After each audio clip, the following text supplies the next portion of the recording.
doing it. You supposed to be happy you sitting there with Kid L. Why you mad? The Kid L Podcast. One, rocking and rolling Mikey. What's happening, my boy? What's up, Fresh bro? as hell, per usual. You know. Blue, you know what I'm saying? Is that a lion's hat? Or am I tripping? No, it's an Embarco hat. What's Embarco? It's my company. Embarco's your company? Embarco's my company. What does the company do? So Embarco, it's a management company, right? Manage artists. It's, I do, events, produce concerts, films, market shows, kind of just make shit happen. Why is it called Embarco? So the story is with Embarco. So I was a big skateboarder when I was a kid, okay? And I grew up in Ann Arbor. And my parents didn't have a lot of money, and there's this place called the Embarcadero in San Francisco, which was like the skate mecca. And when I was in like 8th grade or whatever, my parents were like, hey, there's really good deals on flights. Do you want to go to San Francisco? So I got to go to this place called the Embarcadero. I think I was 13, and it was like the mecca of like skateboarding. So I kind of fell in love with it, and then like I hustled through my teens to go out there every year, and like some of my big brothers were out there and stuff. So I just took Embarco. That was like the nickname for the Embarcadero. So Cool. it's Embarco. Very dope, bro. Yeah. Love how there's so much rich history behind somebody's like name or brand. Like sometimes I ask people what the meaning is behind their brand, and they'll be like, nothing behind it. I Like mean, you would 3 never letters. think skateboarding, like, right? Like San Francisco. Culture is important, man. Yeah. I like to keep it. You've been on before, man. Is this your third time being on here or second time? Second time. This is only your second time. Feels because we talk so much. Yeah. That I feel Yeah. Yeah, we're on the phone so often, or we're seeing each other at events. And Yeah. like, I see you at so many events. It's insane. Yeah. Like I see you at everything that matters. You're there, which is crazy. Yeah. And I'm there for, usually for a reason. Of course. No, you're not just there partying. Like I'll Right, see you like right. orchestrating something. I'm like, this guy is just.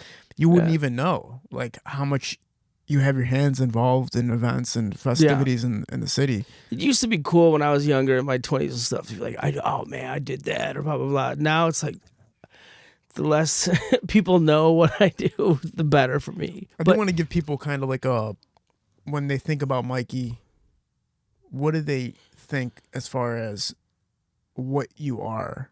Not only just the history of what you've done, but like up until now, like when somebody thinks about you, what do they think?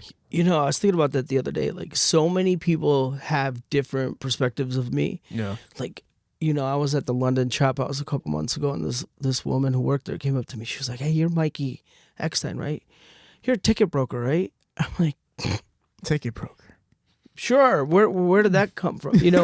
But her brother who passed away was a successful businessman I met through Kid Rock or somebody. I helped him get tickets a couple times. So she thought of me as a ticket broker because I helped her brother out a couple times. People think I'm a publicist sometimes. People think, So when people ask me what I do, I said I just say I'm still trying to figure it out. It's crazy. But I say I can't sing or model, so I just have to make shit happen for a living. When I look at a lot of what you've accomplished, I look at from what you've told me from the 90s till now, when we're talking early 2000s, or would you consider Late 90s. late 90s, Yeah. early 2000s, especially when we're talking about helping manage rap groups, helping manage artists' career, including D12, taking parts and working with Eminem.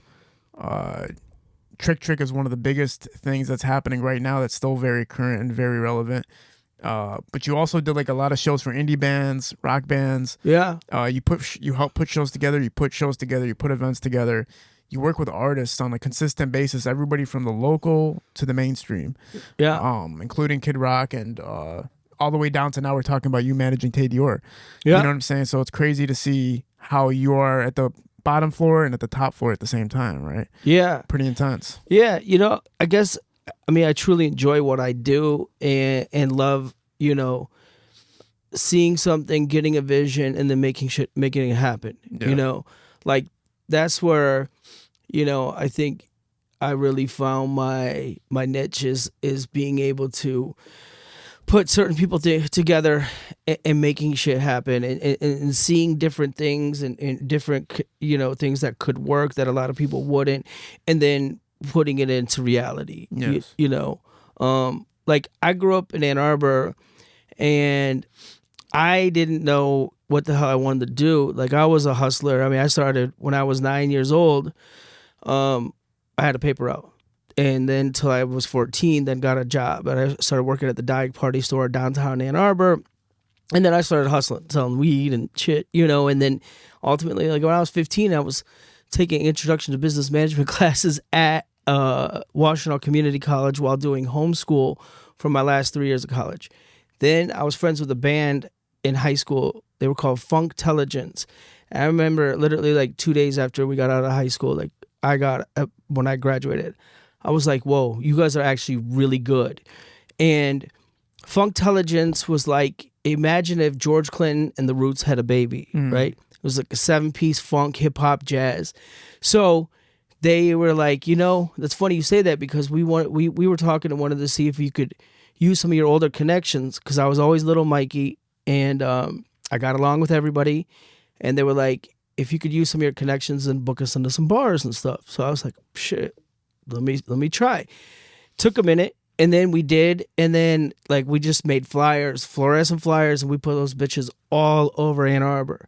And then ultimately the head marketing guy for Prism Productions, which ultimately became Live Nation, I got on the radar because I was just killing it with the street team, And this was like the late 90s, so there wasn't, when we got a website, we were like state of the art, And we actually got on Amazon in 2000, and that was we were shipping our CDs to Amazon for them to send out, like, and like we licensed songs to like the Weather Channel, so I kind of learned it all.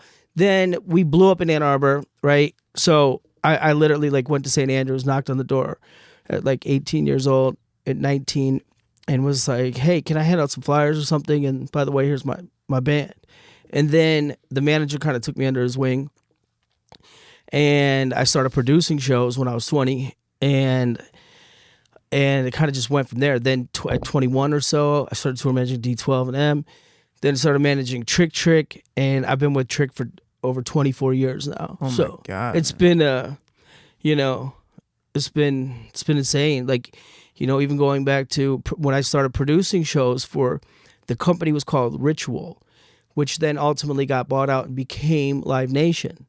So from my early 20s to like late 20s, I was in and out of tours with Kid Rock, Eminem, and then managing, Proof, Paradigm, Trick, and producing shows for Live Nation. So I paid Linkin Park $150 twice, once at the Shelter, and then once they were the first of 4 bands at the State Theater. So I've seen Linkin Park only cost $150. I paid them $150 twice. Wow. But they were on Interscope, so they had a tour bus. They were like a boy band, they were put together. So they had a tour bus, but I paid them $150 twice. And then we did, get this, Linkin Park, Pappa Roach, and Alien Ant Farm at Clutch Cargoes in Pontiac. They got paid $15,000. Then the next time they came, they did Kobo, and I think they got $150,000. Oh my so God. we just kept moving zeros in Linkin Park, and were they good when you heard them when it was the they were great. $150 show? Oh yeah. I mean, it was off the album that blew them up. That everything you say to me takes me one step closer to the edge. Like, wow. Imagine booking Linkin Park for $150, dude. That is literally insane. Yeah. I mean, there's been a lot of artists. Like, my son loves going through my emails and my old posters, and like, man, I didn't even know that we did a show at the Crowfoot. It was Juicy J with A$AP Rocky opening.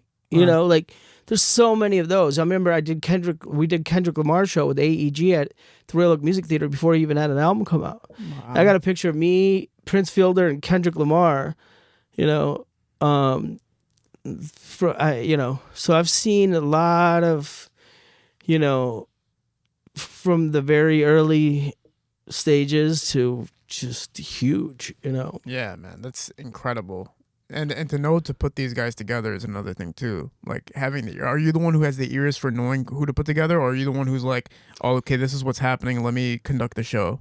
So every show's different with me, right? Yeah. Like so when I was working for Ritual, which ultimately became Live Nation, it was like a factory. You know, we had a talent buyer who booked the shows. We had the marketing department, the accountants. You know, I mean, I had to keep every little receipt and everything, and turn in a show file. But I was the promoter rep, so I was the one running the show, right? For most of the shows. Then I I would book tours and stuff with my own artists, and then, you know, I get brought in to like help book like radio festivals, or I mean, you name it, I've done it. But I was the one producing the shows, and ironically, I was producing. I was training to produce shows for Live Nation, which again it was called Ritual, when Everlast was at St. Andrews. Wow. And that show got rushed by some I remember that story. unnamed individuals. I remember that Everlast was talking trash about Eminem in his city, and he did not turn out well for the boy. Yeah. And that's so crazy. I used to listen to that beef all the time. I used to listen to, because Eminem had that Hit 'Em Up version of the diss song to Everlast. He had 2 diss songs towards Everlast, I believe. And then, or I think it was one song that was broken down into 2. And then Everlast responded with like the weakest, most garbage underground bullshit diss track back. And then I was just like, what the fuck? And then I never heard from Everlast ever again after that. Yeah. Because he had What It's Like out. Yeah, that was dope. That was a good ass song. The music video was dope. You know what's crazy is, you know how I got put on to Everlast was, my boy was like in the Raekwon fan club or some shit, and he got a tape mailed to his house, like a snippet tape. And he was like, yo, listen to this shit. It's like some country hip hop stuff. Yeah, it was and then dope. come to find out it was this guy Dante Ross that oversaw that project, but it was really dope. And I wish those 2 wouldn't have beefed, because I mean, you know, they're all good now, you know, but yeah, that's crazy. Like, wasn't it the dude from House of Pain though? Yeah, That's yeah, he Everlast? was the singer. Yeah, he was the main dude from House of Pain. Yeah, so it's like he had hip hop chops. It wasn't like he was like some random ass nobody. And then he intertwined country with rock, like rock and rap, and it was It pretty was kind of like the first of its time, you know. Now that shit's like everywhere. You know, Jelly Roll and all that's like. He had that Black killing Jesus song. The fucking What? Or did he call it? Did he really call that song Black Jesus? That was crazy. Remember that song? That's crazy. Yeah, I remember going to see the Beastie Boys when I was 13. It was the Beastie Boys, and it was supposed to be House of Pain and this punk band called L7, this all-female group. They're dope as fuck. And I went with like some of my older brothers where I became Little Mikey. And I remember like Ricky Powell from the Beastie Boys. He was like their guy, like their I don't know, tour manager, photographer, groupie getter, whatever. And I never smoked weed, and my guys like had some weed, and they were like, he's like, yo, you want to smoke with the Beasties? I was like,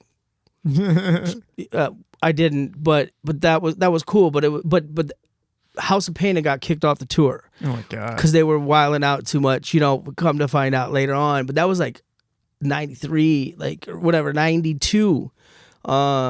So, you know, I kind of had an appreciation for like the culture and in the game, and like looking at it in a different perspective, even that young. And, you know, now my son is like keeping me updated with what's going on. Everybody knows my son now. It's great. And like he's smart, you know. Yeah, he knows his stuff. I hear him talk all the time. I'm like, damn, he actually knows this shit. Like, he's not just here. Yeah. Those times are super interesting, obviously, to me, because that's like where I was most impacted by music, was the 90s era. 90s was like everything to me. Right. But obviously Eminem was like the biggest figure in my life. Nowadays when I think of Eminem, I almost get pissed off, because I'm like, I hear about you too much. I see you too much. You're on my newsfeed too much. Like give me some, like, because it's Eminem is everywhere. Like everywhere you look, it's like he just became the #1 hip hop lyricist of all time. He just became the #1, and I'm almost like, bro, I love you, but I can't be seen. It's almost like a relationship now. With how much you see him on social media, you know, and I'm just like, it's insane. You know, I was at Lollapalooza when he headlined, and Paul Rosenberg and I were just talking, and he brought up a good point. He was like, you know, Eminem, especially at that time, he's like, he's the only one that can bring out kids, parents, and grandparents to a show. and they're all into it, you know. And it's true. I mean, even like looking around, even at Lollapalooza is a bit of a younger crowd, but it was like it's true, you know. I mean, he's insane, and it was some wild times, man. Yeah, Wild times, and those, you know, in proof, like, yeah. I mean, to be able to, you know, work with those guys, and like we, you know, I was producing shows for Live Nation, but then D12 did their Devil's Night album release party, and also at the time I was still booking Funktelligence, like routing them with other bands in their genre. From, you know, I had a partner, Marcy Zabo, who's now like big. I think she's out with My Chemical Romance, but she was like a big in the country world at Live Nation, like does all the big festivals and stuff. But me and her were routing the band, so I was at that point I'd been on both sides of tour managing and as a promoter rep, settling the show. So I knew all the hustles and the, you know, where the people beef up, you know, expenses and stuff. So after we did the D12 album release party, I was out like a couple days later with Funktelligence, and I remember we were in Buffalo, New York, and I had a D12 shirt on.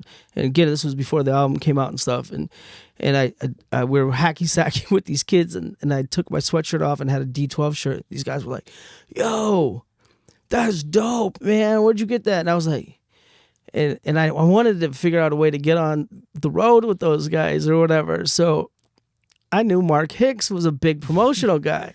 I was like, "Hey, you guys want to, like, you know, put up some posters and stuff?" And they're like, "Yeah, shit, that would be cool." I'm like, "All right, give me your address." So I called Mark Hicks. I'm like, "Hey, man, I got these guys. They're like gung-ho crazy, you know, like just to get it." And so we set them some stuff. And then that's when I was like, "Hey, Mark, man, if you need somebody to go out, you know, on the road, I've done both sides." And he was like, "Oh, shit, man, for real? Oh, shit. Okay, let me talk to my partner." And, you know, so then that's kind of how that happened, you know. And then that was right when My Name Is Trick Trick started popping on the radio. And so when we came home, Proof always wanted to stay busy. So I was booking Proof shows and, you know, colleges at different cities and, you know, handling like guest verses and all that stuff. So he was like, "Yo, put Trick Trick on all my shows." And I'm like, "Okay." And I had only seen and heard about Trick Trick and seen it in action. And then there was that Street Life DVD that came out where, you know, the whole Trick Daddy thing was on there, and he breaks that down and they show, you know, it going down. And then like just the classic, he's like, you know, "Motherfuckers pull out the little knives and shit. Please believe we have these all day." And, you know, it was like, damn. Yeah. So I remember Proof. We were at St. Andrews one night, and Trick Trick, I was, you know, a few feet away from them, and it was packed. And he goes to Proof. I saw it and heard it out of the corner of my eye. He was like, "Hey, man, who's doing all this shit? Who's getting all this shit for you, man?" I was like, "Oh no." I literally tried to duck and hide behind the bar because I'm like, I love my family. And that was back when it was murder trials and funerals type shit with Trick Trick. But he was like, "Yo, I need to holler at you." And I'm like, "All right." I'm like, I can't tell this dude no, but I don't want to do like some crazy contract. And like, if I fuck up, you know, puts me in a situation. So I was like, "All right, you know what? Let's give it 3 months and see how it goes." Yeah. We shook hands, and 25 years later, we're still here. Yeah, man, I can imagine that. Like sometimes because you feel like, you know, you're going to be asked something, and saying no sometimes feels like it could just turn everything sideways. Right. But for some reason, this ended up working for the best of both interests, right? Yeah, it worked out great. I mean, you know, look, any relationship is not going to be a smooth one for 25 years. I don't care who it's with. But we've had the most realest and solidest, you know, I mean, that's my brother for life.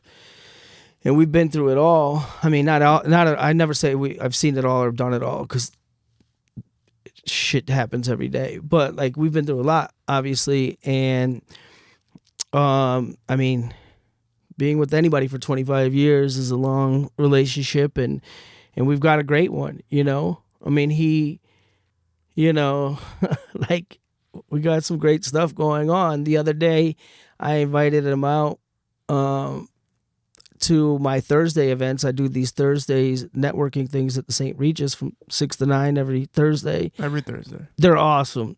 They're awesome. You never know who's going to come through. Again, it's just me putting different walks of life together. So every Thursday at St. Regis, there's no cover. But I invited him. He's like, I want to come out to one of them. So I invited him out. And he sent me, he's like, nah, I'm in D.C. at the White House. And sent me a little video clip. I was like, oh, shit. Okay. But the night before, I was on the phone with him, and he was like, oh, so-and-so's calling one of the or people that, you know, we work with the, you know, in the community, in the political world or whatever. I was like, okay, cool. But, you know, it's amazing to see, you know, how things have developed and changed and different things that are going on and stuff. And, absolutely. I mean, at one point you're talking about music and, you know, background operations, but now when you look at Trick Chick, you're looking at him as a whole public figure and, like, you know, shaking and moving things. And you're helping coordinate with that and putting that together. So it's more than music now. Yeah. You know, we just did a felony expungement clinic last weekend with Judge Mathis, Jade Mathis, his daughter. She's dope. She's an attorney. She's got an incredible story. Like, you know, she had a learning disorder she got diagnosed with, and like ADHD, and she's a mental health spokesperson, and the way she combated her learning disorder was, fuck it, I'm gonna be an attorney. And it took her 5 or 6 times to pass the bar, but she did, and now she's a awesome woman. So I helped put that together, and we had Vezo, Tay Dior was there, Trick, and, you know, Tonisha Welsh, and it was beautiful. But, like, you know, doing stuff like that is awesome, and being able to, you know, help the community, you know, like in so many different ways, you know, it's awesome. And it's like, yeah, the conversations that we were having 24 years ago versus where we are today. For sure. It's night and day. Yeah, because at that time, it's like obviously what's hot at that time obviously is the rap, the culture, and you're just thinking about how do we get this guy shows, how do we get features, how do we get money, how do we make money basically. And now because you guys are balanced and whatnot, you can start extending yourselves, right? Right. And helping out and being a part more so. With music is like, you just got, I remember I was talking to Mark Hicks about it. It's so interesting how you guys talk about each other, because you guys talk about each other with such like grace and like you guys love each other, and you guys are, you know, I know you told me that he helped you get where you are. Yeah, I always say that. Yeah. All day. But he was telling me about that. He was saying like how early on, like he was just trying to figure everything out, and it was all about marketing and just figuring out how to make D12 money. Right. Like he felt like every month there was a quota, like, and that was the task every month. It's how do we make you money? How do we make Proof money? How do we make Bizarre money? How do we make M money? And that kind of mindset is all about the music at the end of the day. It's like, how do you get the music heard? How do you make money off the music? Yeah. Which sounds crazy hard, but when the talent's there, I think it's easier, obviously, but it's still hard. But with, you know, that's why, you know, it's the crazy thing is when I got divorced, you know, my kids are my everything. And when I got divorced, you know, I was managing like Alien Ant Farm, the rock band, you know, who sold 5 million albums. Amazing. Physical albums, you know. I was managing Crazy Town. I was managing Kaleido, another rock band, and I was managing Trick and Polo Frost and other, you know, art rappers. And I had to like let go of my rock bands just because it's so much, you know. So going back to, you know, because there's 4 or 5 members in the band, you know, then there's crew and all of that, and it's like I don't want to overcommit and underdeliver, you know. And dealing with rock bands, sometimes it's a lot more than dealing with rappers. I know it sounds crazy, but because there's so many of them and there's so many there's so many families to feed, and there's so many others.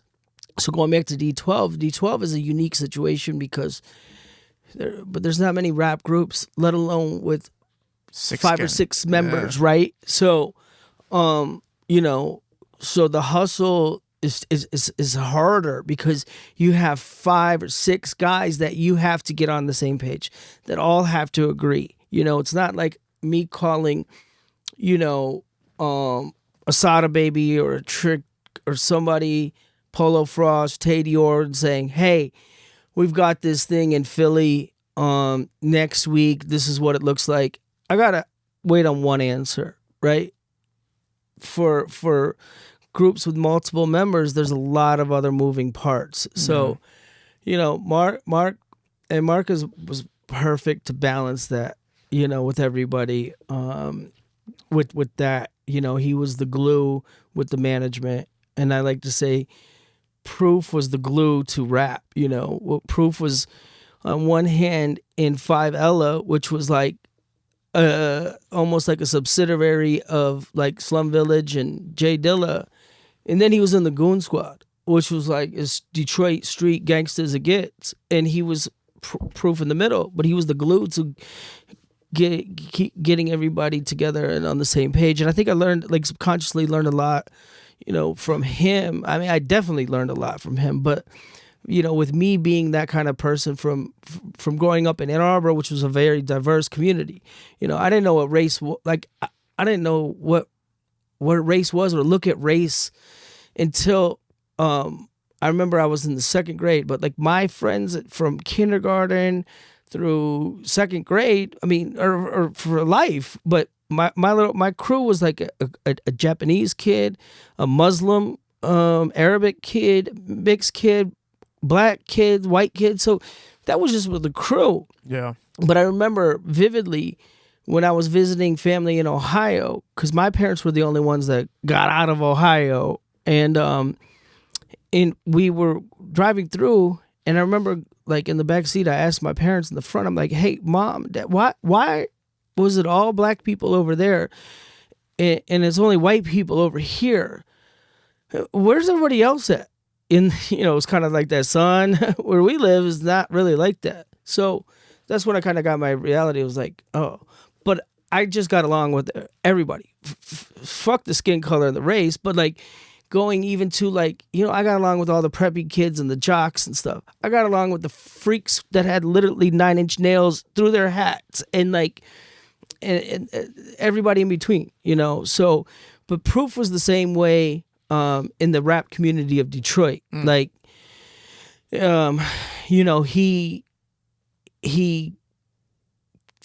got along with most people, and even when he didn't, it would, he would after a minute. There would be some ass whoopings and maybe some shots or whatever. And then, I mean, I'm talking gunshots. Then it would turn into a week later, literally like shots of, with the same person. Yeah. Like I remember, I don't know where the Isham and all of that stands. I got love for everybody. But I remember, I was on the D12, on the Warped Tour when the whole shit went down with Isham on the tour. And literally, like maybe a week and a half later, I was in at Alvin's and I get a call from Proof and he's like, yo, hey Mikey, put Isham Smith on all of my shows. No, he just said Isham. He was like, Mikey, put on Isham on all the shows that I have coming up.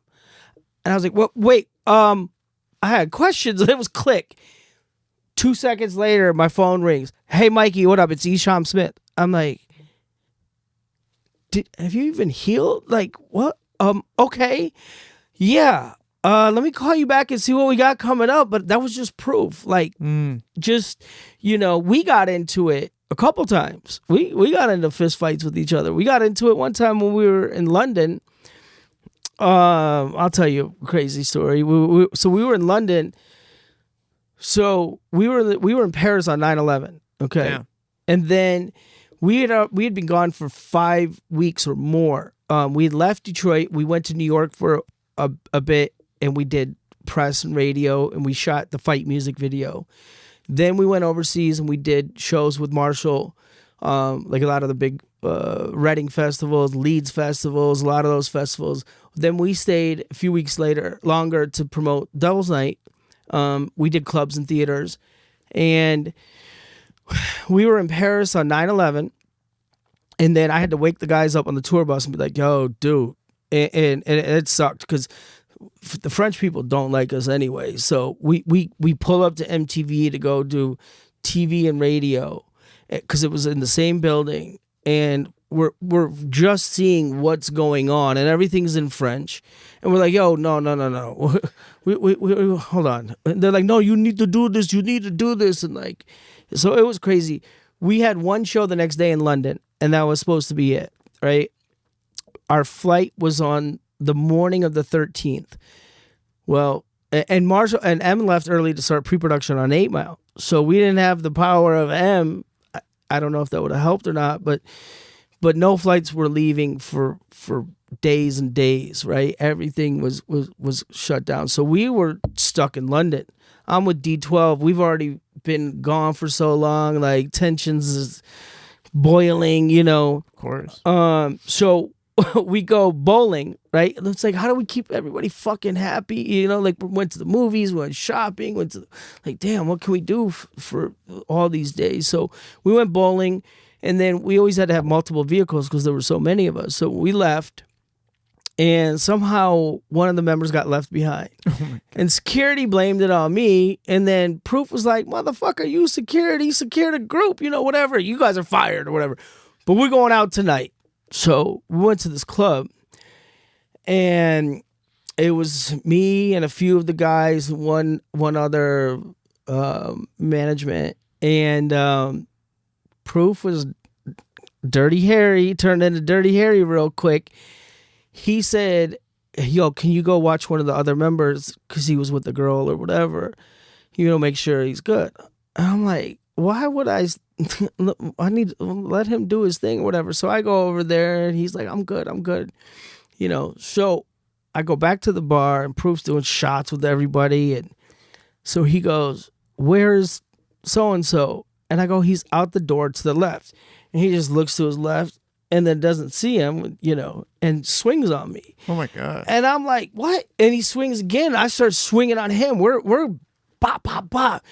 And this guy, it was some Asian guy, and he had a British accent. I just remember it was back when they were flip phones. And he was like, man, get up here. D12's crazy. They're beating up their manager. Oh, me and Proof just both stopped, and we hit the kid and broke the phone on his face. God. And I'm like, what the fuck? So finally, it gets broken up. And I'm like, fuck this. Fuck you guys. Fuck everybody, because we're all homesick. We don't know what's going on. You know, tensions were high.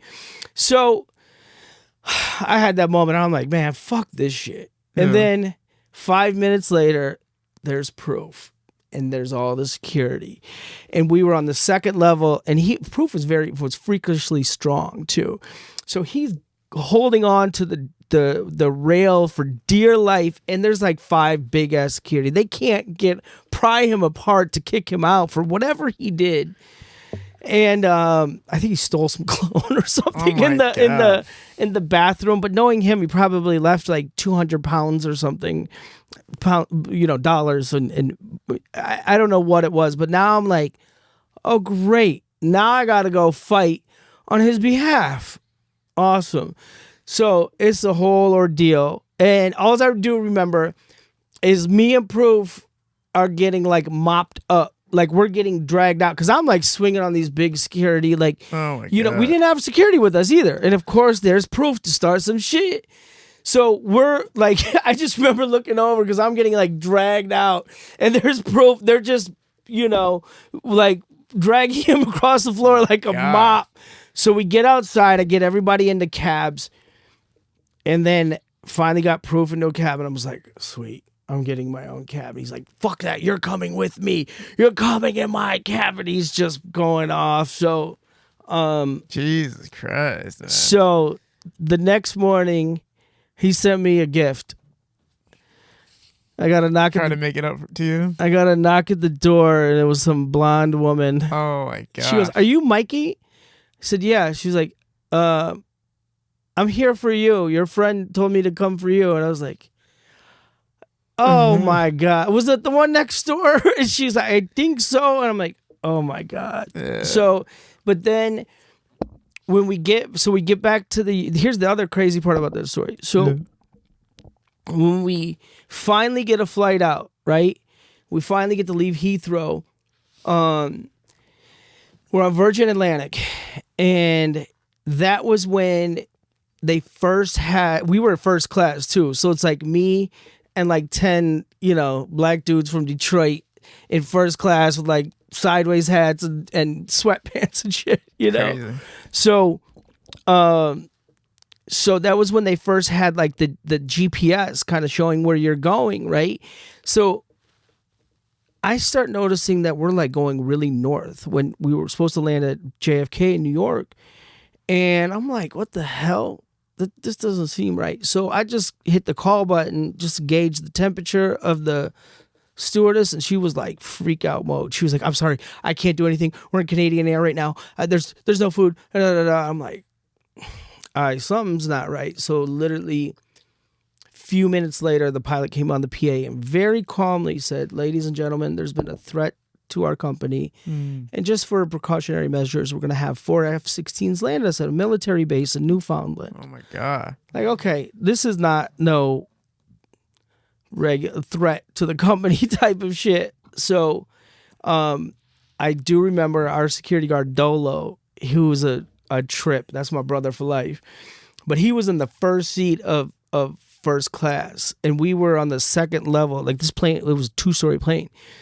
And people were kind of like crying a little, like, oh no, because you can imagine, like, you don't know what's gonna happen. We got 4 F-16s, and like we have not been back home. But Dolo stands up in front of the cockpit door and he said, ladies and gentlemen, don't worry, ain't no Arab terrorists coming through this door. Way. So you got people like kind of crying and laughing at the same time, and oh man, then that was a whole ordeal. So we land in Newfoundland, and they had the military there. They got us on the buses, and then we're like, how do we get out of here? Yeah. So they look at us, the crew from the Virgin Atlantic flight. They look at me. I'm a 21-year-old, 22-year-old kid with all these rap dudes from Detroit.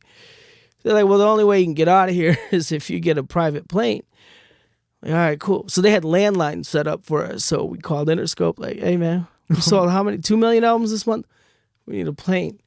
So about 2 hours later, we had a plane a mile down the street. So we go, and we tell, we got a plane. We want to go, right? And they were like, oh, shit, like scratching their heads. So they talked for a while, whatever. Then they came back, but in front of all the other passengers.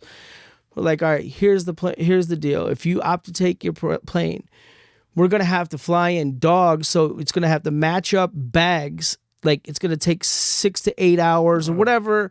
We're going to have to match up everybody's bags. There's 700 bags, whatever it is. And then with mandatory sleep issues because of company policy, we'll have to put our crew down for another day and a half for mandatory sleep policy. Keep in mind, they're telling us this in front of all the other people. So people are like, I lost my aunt in the trade center. I want to get home, So I'm like, fuck, we can't be those guys. But, so we can't be those assholes that just, or they said, or it's going to take 18 to 24 hours and you can get out of here with everybody else. So we're like, all right. So I go back. I'm like, all right, look, so we're going to take the plane with everybody else and ride it out. But we're going to sue you for telling us we could get a plane and leave immediately, and you're going to cover the cost for the plane. And we have 317 other witnesses, right? And everybody's like, yes, whatever you need, I'll write a letter. So then we ended up flying home. And I remember I'd never kissed the ground. Me, DJ Head, and a couple other members, we ran out, got out of there, and kissed the ground. Because it was literally 1 week after the Trade Center. It was the Tuesday after, and you could still see it smoldering. Oh, my God. We didn't fly directly over Lower Manhattan, but you could still see it. And it was so eerie. Imagine being at a New York airport 1 week after. It was like military. It was really eerie. But these guys didn't even want to fly home. You just want to stay? No, we had to get a tour bus. Like, not even a private plane, anything. I'm like, I just want to get home. Yeah. So we got on the bus. As soon as we crossed over to Jersey, we stopped at the liquor store and we got boxes of liquor, and we got fucked up. And everybody else passed out. Me and Proof were on the back of the bus. And I remember him telling me, he's like, me and Marshall got into a fight. And I told him afterwards, we're going to be friends for life. And Mikey, you my dog for life now. And we're like, yeah, bro. And oh my God, man. crazy. That's insane. Yeah. I mean, can feel the exhaustion being in that situation where it's just like you want to get home and you just know tens and tens and tens and hundreds of hours are just like passing by and you're not getting home. Yeah, and just like not knowing what's going on. Yeah. Like, you know, like not even knowing like what the energy, what the vibe, what is going on. Like we, you know, it's not like you could pull out your phone and be like, oh, what's going on in New York or America right now for, you know, like to see what's the temperature is or what's actually happening. Yeah, because this was 2001. Yeah. So like we had flip phones. We had the label got us phones to use over there because there was no international plans like type shit, you know, and it wasn't like we could just like we didn't even have TVs on the tour bus. Yeah. You know, we had the only thing we could do was plug in and play video games or watch DVDs. Like everybody, that was the thing. If you had a portable DVD player, that was the shit. Yeah. So, yeah, it was. But getting there and just seeing how the world has changed. Well, the U.S. has changed. Well, I mean, the world and the U.S. has changed, and by the time you guys got back, is insane. Yeah, and then we shot that. Like I said, we shot the fight music video. Yeah, which is incredible. I don't know if you ever seen it. Well, I know that it was heavily restricted after 9/11, so it was kind of like deaded. But we shot this like, I don't even know what the budget was, but I mean, shut down New York subways. We shot in Coney Island. We shot in the subways. We shot in the streets. It was like the Warriors movie theme. Oh yeah. So it was all this hair and makeup and wardrobe, and it was days of. Wasn't it like a $500,000 shoot or something like that? It was a lot. Yeah. I don't know what it was, but it was a lot. But you know, I think. You know, Nani or Conniva's got a line in there. Artist with the bomb, like that was dead. It never got one spin on MTV. Like no never radio play. But it would have. Oh it man! But it was just the climate. It was the time. That video shoot was dope. Ice-T. I remember that was the first time I met Ice-T. He pulled up with Coco. Can you pull that microphone towards you? Yeah. Yeah. I remember Ice-T pulled up. Was where we first started dating Coco. Me and Ice actually talked about it a couple times afterward, but it was the first time I ever met him. He pulls up in this fucking badass Mercedes with Coco and I think her sister, and he was like just pulls up and he gets out of the car. He's like, "Yo, what's up, Ice?" I'm like, "This is the coolest motherfucker in real life too." But then me and Ice became cool, you know, like super cool and Coco and all that. So that's crazy, man. Yeah, Ice-T during the prime of his career, like it's insane. Yeah. And then one time, like we got cool, and I'm cool with this manager. I'll tell you a funny story. Sorry, Ice, but so I had a show with like Mayor Hawthorne DJing and Stone Temple Pilots and Ice-T, and there was a meet and greet with Coco. And I remember going to the hotel and Ice was like, "Yo, Mikey, I haven't done a rap show in a minute. I got to go over the set list and stuff with my DJ." He's like, "Do you mind taking Coco and her girl over to the meet and greet?" He was like, "I don't trust no other ninja with my wife." You know, I'm like, "For sure." So I had my boy Sean, who owned Elysium. He's like a bigger dude. I'm like, have him roll with this. And I just remember we were in the car. My homeboy was standing out, and Coco had asked me something. And I turned back, and she had this little tube. It was in the summer, this little tube top. And she like kind of pulled her boobs out, was like just adjusting her thing. And I like turned back, and all I could hear is Ice's voice. "Yo, Mikey, I don't try." I'm like, not like Coco was trying to, but just we were cool. It's like that Pulp Fiction scene. I'm just like, dog. All I could hear, I could still hear Ice's voice. "Yo, Mikey, I don't trust." No, I'm like, yo. I feel that. Oh man, but There's that's that scene in Pulp Fiction where John Travolta's supposed to take out what's his name's girl. Remember that scene in Pulp Fiction? Yeah. He takes out his girl because he trusts him, and then she tried. I don't think she tried to make a move on him, but I think they were getting close, and then he's just like, "Don't do it, man. Like, don't fuck this up." Oh yeah. It's never worth it, bro. It's literally never fucking worth it. Like ever. Has it ever been worth it to sleep with somebody else that you're close with, this girl? Like not once. No. Especially in entertainment. It's like a death sentence. Oh yeah. Listen, It's a career there's stories could never. I'll take to the grave about. Talking about being in awkward situations. People trying to hook up, yeah. Look. When there, there's a lot of drugs and alcohol and stuff, and it's it just situations. I've gotten myself. I mean, I've done some dumb shit too, but nothing like. But when it came to like, that's an absolute no. I don't care how messed up I was, would never. But like, I've also like pushed the limits. And you got a couple minutes on to use the restroom real quick? Yeah. But yeah, seriously though, you got a call from Miss Michigan just while we took a break here, and you guys were chopping it up. Yeah, so it was Alexis Fagan. She's the Miss Michigan from 2 years ago. And funny story, we always tell this when we're out.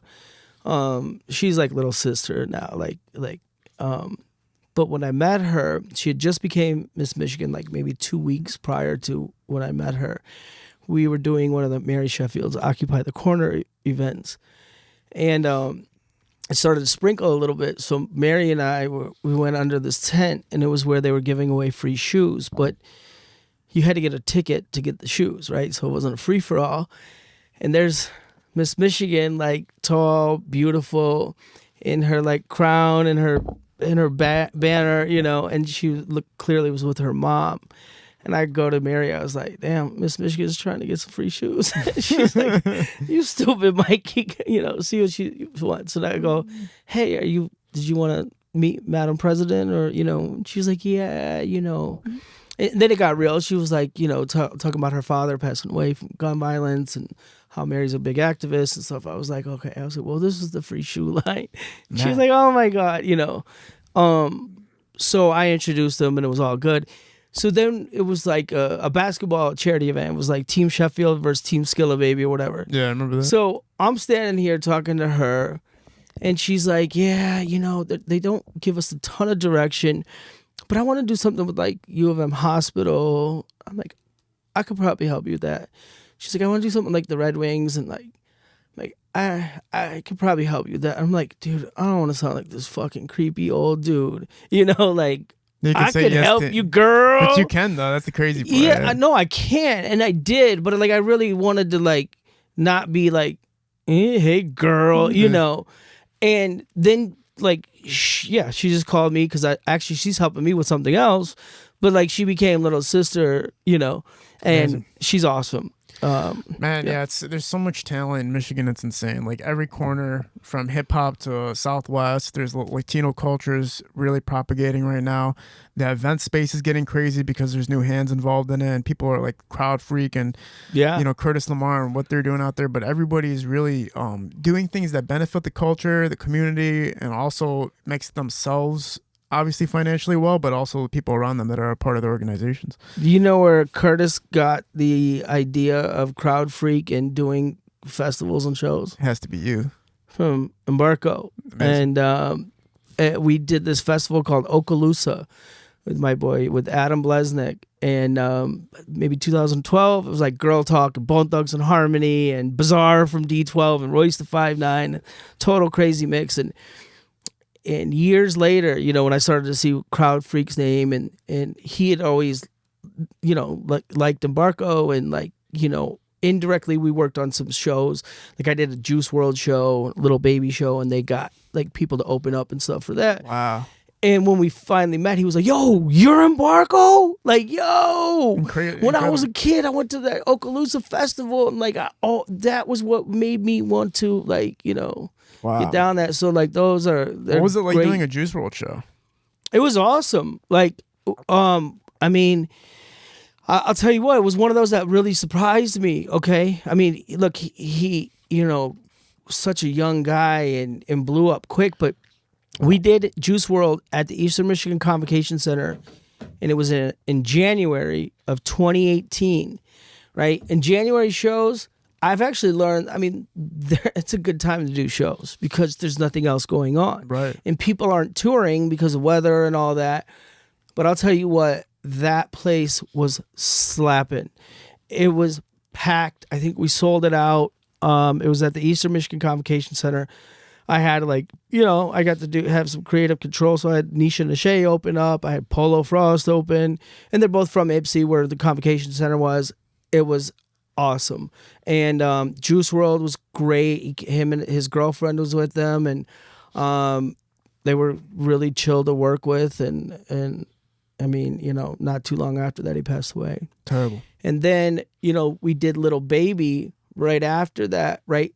Well, when the students came back the next year. So September, we're like, this is going to slap. Little Baby was just popping. It was horrible. Oh. It was horrible. We thought this was going to be a great show. Was he not big enough or was it just the marketing? He was killing it. It was, don't do a concert the first 2 weeks, first month of kids coming back from summer break. Everybody's pledging to get into frats and sororities. They're trying to figure their classes out, their shit out.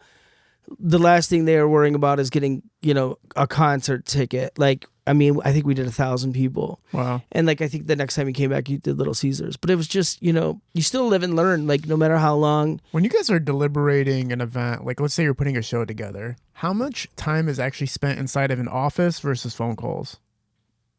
Oh, at that point, I didn't even have an office. But still, even just generally speaking, when you're putting together a show, are you in an office more of the time? Or are we sitting down at a table, all right, here's what we're doing? Or is it literally phone calls of this is what I think will work. This is what I think will work. Call the place that we can book the event at. Who's going to be hosting it? All that shit. Or is it, are you guys actually pen and paper and fucking writing shit? 90% of it is phone calls or, Wow. it's, depending the school, I did a lot of shows with that school. I remember I did Ludacris in 2000. I think it was 2000. Wow. MC Breed was hiding outside and his manager came and asked if he could open. And I said, well, it's not on me. I got to ask if he obviously get approval through Ludacris and his camp. And I knew Ludacris's road manager at the time pretty well because I did a couple shows with him. And I was like, yo, MC Breed's manager just asked if he could open. And he was like, the MC Breed? I'm like, yeah. He goes, I mean, how could we say no? He's like, call the radio stations, let him know. So I told his manager. And we walked outside and he was like, yo, Breed. And Breed was hiding behind a semi. Because I think if we would have said no, or if he wasn't going to be able to get on the show, he didn't want to show his face. But he was like, yo, what up, Mikey? Oh, well, thank you. But that show, okay, for that show, it was so the school contacted Live Nation, said, hey, we need to do something for the students. So I think Live Nation got a set amount of money to help do the advertising, handle the ticketing, and produce the show. Now, then the school then got funds, so they would call me to do shows hey, we want to do 2 shows a year, 3 shows a year. Then there's other times where people will want to do a concert, but they don't know, right? How to do it, you know? So they'll call me to help consult it. So a lot of times I'll walk them through, helping get the venue and getting a fair rate and doing, some marketing. And then there's times where we'll just say, hey, let's do a show or a festival and put our money together. But the majority of it is just, it's really, networking and being, I like to say insight in mind, because I'll tell you, I just did this panel the other day and it's if somebody calls me and said, hey, we need a female DJ for whatever event, I'll be like, hey, Taylor Made, call Tay Made. Let me call Tay Made. I was just with her 2 days ago. So it's a lot of it's you got to be insight. The reason I ask is just because sometimes I do wonder when you're putting on such a big show, or even a small show, it's you wonder who's crunching the numbers, how are the numbers getting crunched, how are you systematically timing everything so it's proper? There's so much that goes behind it, but I guess that's why there's so many people involved in a project. Yeah. So there are, but when it's anything you do, once you do it so many times, second nature. Mm-hmm. But at the same time, I'm the first one I'll never claim like I know it all. And I'll be the first one to, hire help. Like so-and-so's good at this, so-and-so's great at that, and it becomes a team effort. And over the years who you could fuck with, who you trust, and things, don't always go right. There's so much shit that goes on behind the scenes that people don't see. Amazing. And they're not supposed to see. They're not supposed to see all the, bullshit that goes on. And that's why a lot of people don't last in this industry. Because everybody wants to live the limelight and be on stage and pop bottles and bang girls and all that. But, as soon as there's a problem, they don't want to deal with it. Or as soon as there's water spilled on the stage, they don't want to go out there and look silly and clean it up. Or, who's going to do that? You got to, there's so much that goes into it, and it's like you got to figure out how to solve problems, know? You're like a live director, you're just solving problems nonstop. Yeah. Orchestrating it, putting the vision together, and anything that goes wrong, you got to fix it.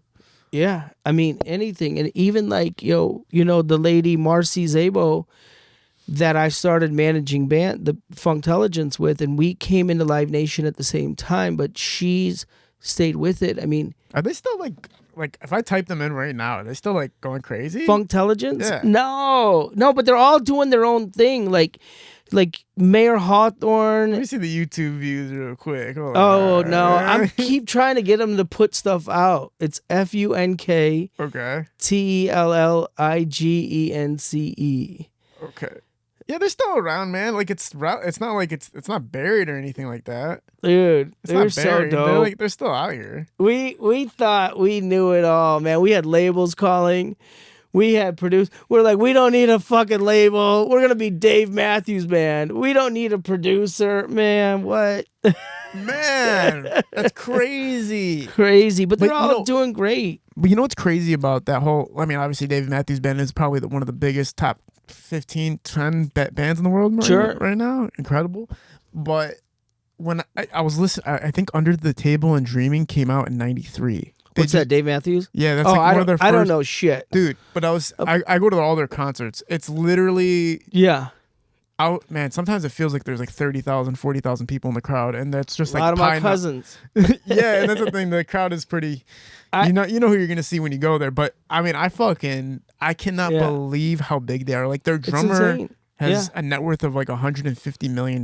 Carter Beauford. Yeah, I'm sitting there. I'm like, dude, how can you be this fucking Then I started listening to their music, and I realized their music works for so many different demographics. They're just kind of how you said with Eminem earlier. You can bring the kids, you can bring the grandparents, you can bring the teenagers are gonna mess with it, the adults. Do you appreciate those artists the most, the artists that bring a wider demographic, or do you appreciate we know where our target is? It's easier to execute because we know where the target audience is. I have appreciation for everything. Yeah. One of my partners, he put it great. He was like, you know what? It doesn't matter what the band does. The music doesn't matter when it comes to selling tickets. Okay, you could sell a fucking rock, as long as if we're paying $100,000 for that rock. As long as you could sell tickets, it doesn't matter what you do. But it's kind of a weird analogy. But at the same time, I've got appreciation for everybody, because I've seen it. I've seen it, from the rap side, from send me a beat and cook up to, live bands, lugging gear. I did a video last night. I produced a video for the Ethan Mark Band, which they're like an indie rock band from here. They're dope. They're Ethan Rock Band. Ethan Mark. Yeah. And we shot in the Guardian building. Have you ever been inside the Guardian building downtown Detroit? It is beautiful. It is historically beautiful, but it's owned by the county, and there's management companies. So you gotta, untangle some balls of string to be able to just go in there and at a local band's rate. That's the benefit of me, being me for so long. I want to ask you about that, because that's a very interesting thing. We talk about hip hop and rap a lot, but I do notice if I go to a Radiohead concert in Detroit, it's packed out. Yeah. Like I said, if I go to Dave Matthews at Pine Knob, it's packed out. if I go to local indie rock bands, there's usually a decent sized crowd. Hamtramck is like a huge supporter of these sounds, but how hard is it to make a rock band work or an indie rock band work in Michigan? Because I do feel like the core of it is mostly hip hop oriented as far as like where the sounds are coming from right now. Well, Detroit's really on the map for producing incredible rappers right now. Yeah. We've always been known to produce some shit, like from techno to George Clinton and funk and rock bands. I mean, from like Iggy Pop to, you got the Bob Seger's and the Kid Rocks and the White Stripes. And so, we're always breaking out with something different. Indie rock it's a bit different because, pop is now, pop artists, right? And rap and like even like with Ethan Mark, they're going with the flow. It's not like they're adding a little like, like the Weekend vibes, like a little pop, to it, but their bass guitar, drum, they're dope. So it is a bit different with rock bands and with, to break out more so than hip hop artists. And again, it costs a lot more, to go on the road, know, like the gear alone, carrying that gear, around. The hotel rooms, the crew, all of that, the just the cost of living for a band, I mean, like I did a show with the Loonies, like I got 5 on it. Oh, those two came. And then we had the local DJ, That's another thing about rappers, right? Like as soon as somebody gets on, they got a crew that's as deep as you could get. And then it's every era. I love it just because they start getting smarter. And like, what does his cousin do? And didn't that motherfucker just somebody say he did something to some girl? Like, why the fuck is he here? Yeah. You just you realize like, I'm gonna save my money and cutting down the crew. Yeah, less is more sometimes too, right? Yeah, but it's more efficient. Right. Yeah, you save money. It's easier to move in and out. I want to ask you a question because Mark Cuban consistently makes this statement about entertainment. He says the number one thing he'll never invest in is entertainment. That's the first thing he will always subtract from like his equation of investments. Yeah. Why do you think Mark Cuban would say something like that? What do you, from your experience, do you agree with that to some degree, or do you see that there is more opportunity than people believe? Well, look, again, like I said earlier, that's why a lot of people don't last in this industry because it's you got to do a lot of stuff for free. You gotta really know how to connect the dots and do a lot of the dirty work before you get to the limelight of it. But the entertainment is kind of an acquired thing. Mark came from a tech background, so I don't think there was a lot of social interaction, and there wasn't a lot of risk versus reward. And again, if the industry was that easy, then everybody would be doing it, right? So I think Mark's just, maybe it's because of the competition too for like even like live music. You got 2 big players, which is Live Nation and AEG, and then people are starting to figure it out with like there's the Black Promoter Collectives, which is a few different groups of black promoters from different parts of America, maybe even international, but they got together and they're doing their own tours and stuff. So, and I know Suleiman and his family are a part of it, and they run the Aretha. But it's a hard, it's a hard shell to crack sometimes. But I know Mark's got love for the entertainment side. Oh no, yeah, it's what's funny is I got a funny Mark Cuban story is we were I think the Anger Management Tour 2005. I was on stage and I was standing next to Obi Trice's brother, his manager Terry. He was like, "Mikey, look over there in the crowd. Ain't that Mark Cuban?" I look like 4 rows in like the pit of there's Mark Cuban just fucking rocking, and I'm like, oh yeah, hold on. So I was like, I went up to him. I'm like, yo, you wanna come on the stage? You know, who are you with? And he's like, I'm loving it. I'm good. I bought a ticket. I'm loving it. I'm like, all right, cool. But and that was early. You know, I mean, Mark Cuban was Mark Cuban, but it wasn't like. Now when he is a billionaire, yeah. But wasn't a billionaire at that point. But he was a billionaire. Oh, he was at that time. Yeah. Like where 2005. Oh, 2005. Wow, he was a billionaire in 2005. Holy shit. He was. Yeah. Oh. He might even own the Mavericks at that point. Did he? I think so. I remember Kid Rock going out right around that time when the Pistons were. So yeah. I mean, he just wanted to experience it as a fan. But like, he loves doing that. And a lot of people like doing that, you know? Yeah, I seen Edward Norton at a fucking Red Hot Chili Peppers concert just chilling, like fucking with Brad Pitt and shit. I was like, yo, these guys they just want to be fans sometimes. Yeah, but it's hard are. for them, obviously, because... Look, we all are, you know? And, you know, speaking of that, like I grew up loving Guns N' Roses. Like, I mean, I had pictures of like Axl Rose and Guns N' Roses like in 3rd grade, like a girl would have a Backstreet Boys type shit. And Kid Rock knew that. And one day we were at his studio at his crib, and he was like, "Hey, Mikey," he's like, "Axel called me. He wants me to come to New York. He's got 2 shows that are his last shows in the U.S. for a while." I go, "All right, fuck you. Why you telling me?" Like, cool.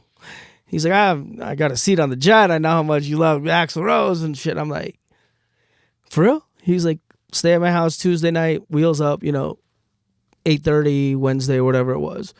And I remember we pulled up to the airport and we were walking to the plane, and Axl called Rock.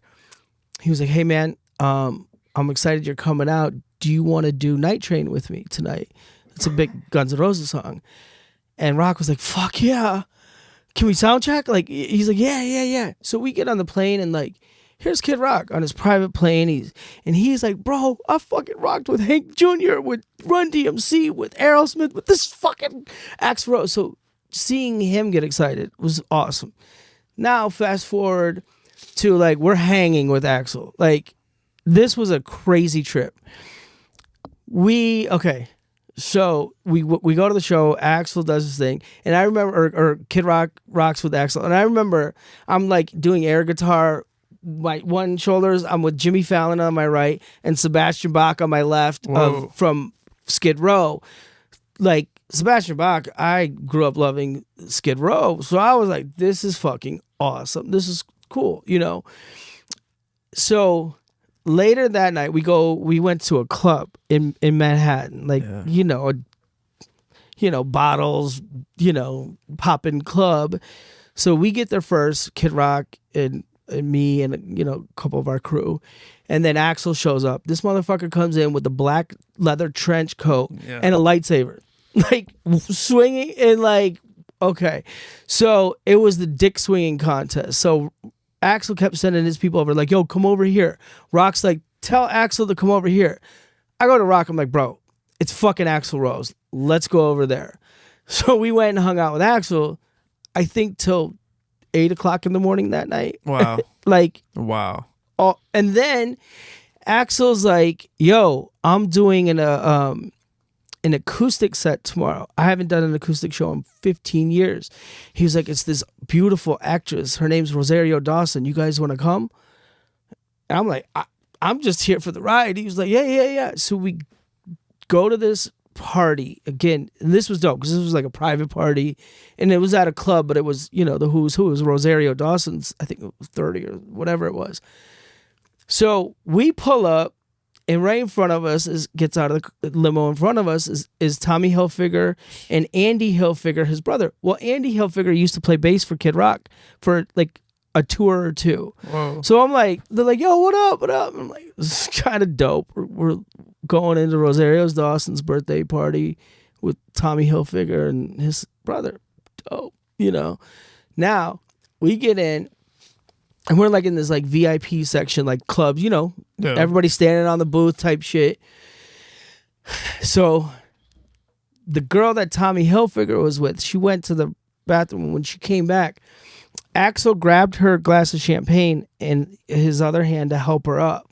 Well, Tommy slapped his hand, and then Axel swung on him. Oh so my these God. two, now I'm standing there with my boy Emil Haney, who's like a super producer now, one of my best friends I grew up with in Ann Arbor, who's done everybody, produced everybody.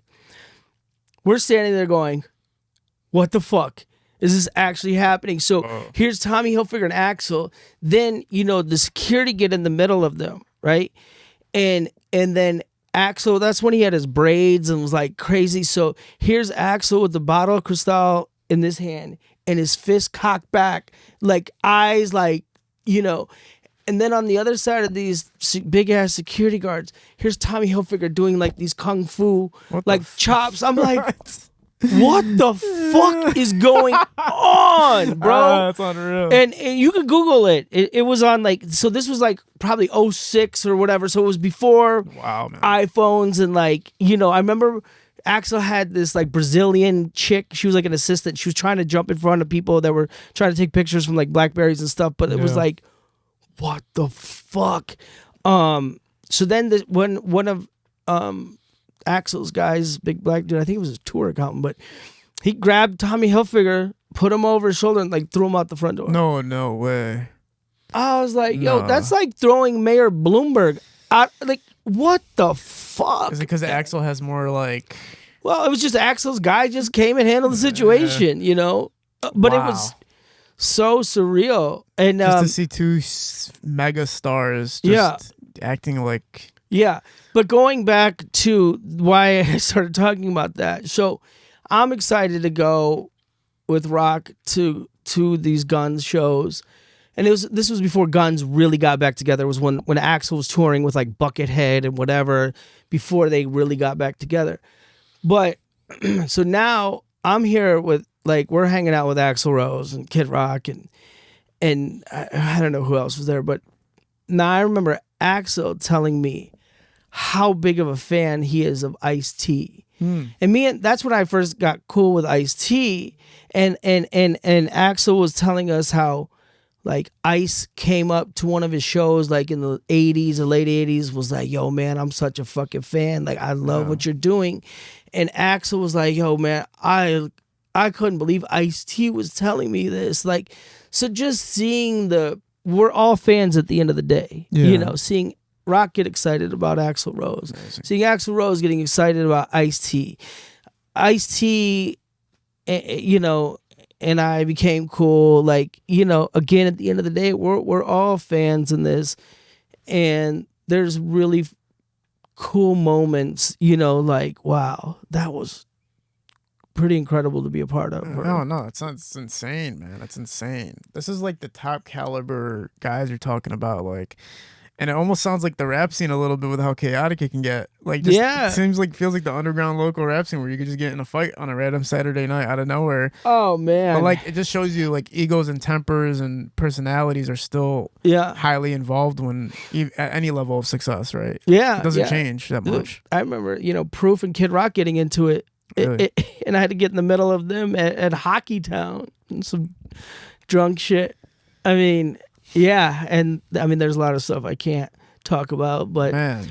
But yeah, Kid Rock seems like such a humble dude sometimes that you can't believe he can get himself into any type of situation. Yeah, but it's but at the same time he won't back down for shit, know, and he just really doesn't care, doesn't give a fuck what people think. But at the end of the day, he, the public perception of him is oh, he's a racist. He's not. Okay, his son's mixed. His, I've seen him do incredible things for rappers, and they know, but he just likes to have fun, and look, my perception of Kid Rock and Eminem grew up at the same time, and and this is just my take, okay, I'm not speaking on any of their behalf, but this is the way I kind of look at it, is M grew up not knowing his father and in, a black community most of the time. And he just wanted to get onto the other side of 8 Mile. and provide for his daughter and live in a decent house. Rock, his parents were pretty well off in, Romeo and 32 Mile or whatever. But at the same time, he loved rap music as a high school kid in the mid 80s, right? Being in a total white hillbilly area was probably not the most coolest thing, right? Like, it's probably a little frowned upon for this white boy to really love, Run DMCs and LL Cool J's and EPMDs and all that. So he literally ran away from his parents' house and kind of migrated to in Mount Clemens and to Detroit, and one of his first publicists that he lived with was Karen Dumas, who worked for the mayor of Detroit, and she has a podcast with Charlie LaDuff, and she's a very strong, amazing, beautiful black woman, and they're still friends to this day. So he wanted to get into the culture where it was okay to be like that, and then he started DJing and stuff. So I like to say they kind of crossed each other on 8 Mile. Yeah. Like one was trying to get in, one was trying to get in, because that's what he loved, not because he was trying to be something that he wasn't. But at the same time, he loved everything. He resonated with the culture, you know what I mean? Yeah. He resonated where he came from, and he also resonated with the culture. Right. And right. And I think that's like the entry for a lot of people who weren't accepting rap in their homes. Like a lot of parents, and then Eminem comes out, Kid Rock comes out, these artists, Vanilla Ice, whatever, and it's like, okay, now it's more acceptable or whatever. When right. It should have always just been like, if your child likes something, they like it. But they open the doors for everybody. I remember when I was listening to rap growing up, everybody's like, rap's trash, you shouldn't be listening to rap, turn that shit off. Yeah. But then all of a sudden Eminem comes out and I'm listening to that and they're like, oh, that's okay. I'm like, what? This guy's talking about killing people and murders and all this shit. But I guess it was just race and just bullshit, bigotry, and all this shit just colliding. Yeah, and you gotta remember too, when rap came out, parents only saw what was on the news or what was in NWA shootings are happening and shit. It's right.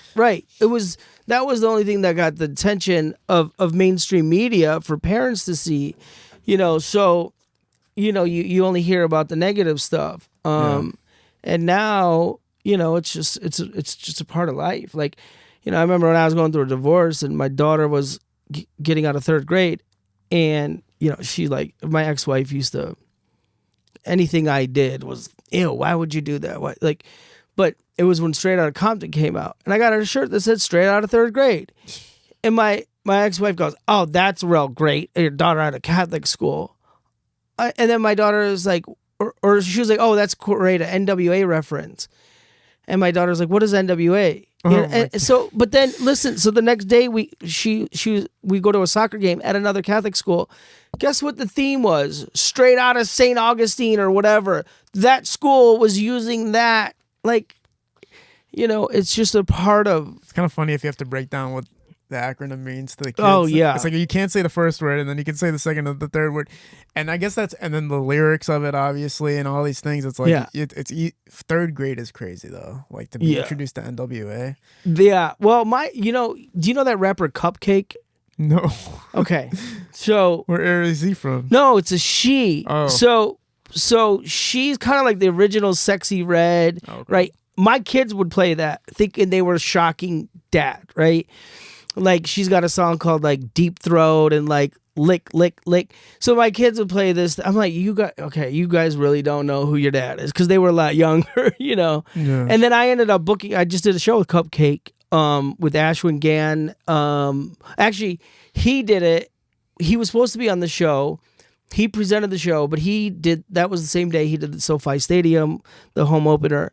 So we did all women, and it was Cupcake and this woman Cookie from London, and then Big Mama Slime, wow. And then it was all women. DJ Tay Made. Names are crazy. I know, but Detroit's entertainment scene is in a weird space because obviously there's people who aren't feeling balanced. They feel like, they got their following, they got their fan base, they just got to release consistently and stay in people's faces. Then you got the guys who made it at one point and now they're trying to get back to where they were, which is super, super difficult, right? It's almost like if you look at it like a stock market, a lot of rappers who are up are now down. Right. And then there's guys who are just staying afloat. Right. But there is no real mega star right now. There's no like person who's standing in the forefront of everybody. Right. Like, I'm hot right now and I'm successful right now. Or would you agree with that? Do you think there's anybody that's hot and successful? I mean, you could say like somebody like Rio along those lines is like the closest there is, but it's very hard to say that there's like a T Grizzly had the time, Dej Loaf had the time, Sada Baby had the time, Big Sean had the time, Royce had the time. You know, there's cats we can name, but like I'm talking about really standing in front at a high level. Yeah. Well, I'll tell you what. I mean, Peasy's new album is incredible. Yeah. You know, I think, yeah, I mean, Is it unfair to expect somebody to always be like doing it at that such high of a level?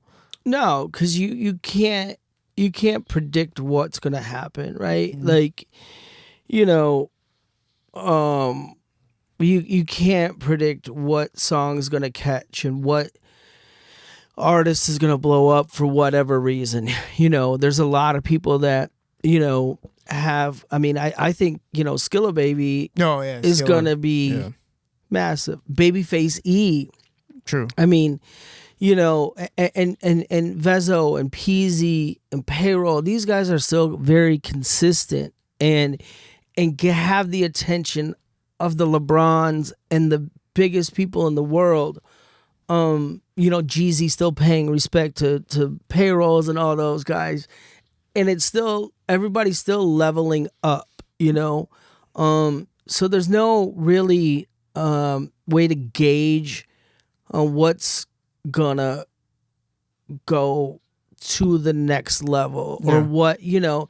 And again, you know, like I always like to tell people, like there's no top. Like everybody's like, I can't wait to get to the top. Well, what is the top? Right. You know, you don't see Warren Buffett chilling. I mean, he chills, but he's still on his private plane going and making deals at 94 years old.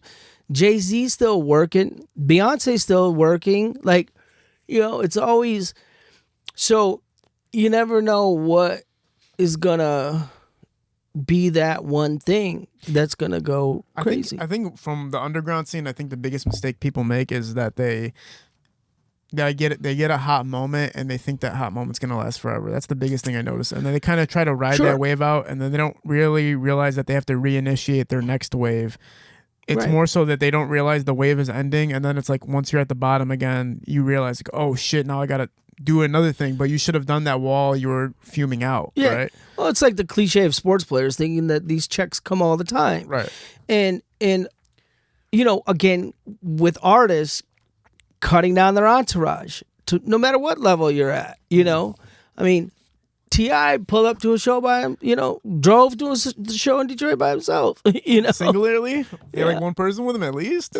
I mean, there was a couple people, but like, you know, and also there's artists like that are okay with where they are. Like literally, you know, and I've said this before. Listen, I know some rock stars and some artists that are the biggest, as big as you could imagine, and have as much money as you could imagine, but aren't really happy, right? You know, and you know, you got to do what makes you happy as a person.